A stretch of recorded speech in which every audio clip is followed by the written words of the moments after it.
A little girl comes running into the living room, beaming with pride over a trophy she won at the science fair. I did it! I won first place! Her mother barely looks up from her phone and says, Of course you did. I spent all that time making sure you studied. My hard work really shines through you. You might think she's just a proud parent, but you're actually witnessing the identity harvesting mechanism. This happens in families where a parent feels fundamentally incomplete or hollow inside.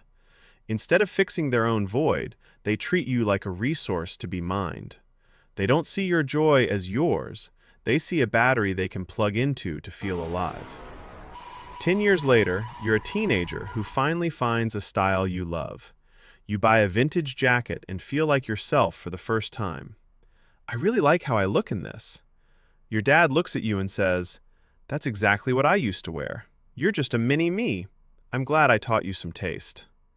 When you try to push back and say, I just like the jacket, Dad, he gets cold and snaps. Why are you being so difficult? I'm the reason you even know what looks good. Notice what's happening. Every time you build a piece of an identity, they harvest it to fill their own internal emptiness. You aren't a person to them, you're a donor. By the time you're an adult, you're left with this chronic physical sense of being hollow.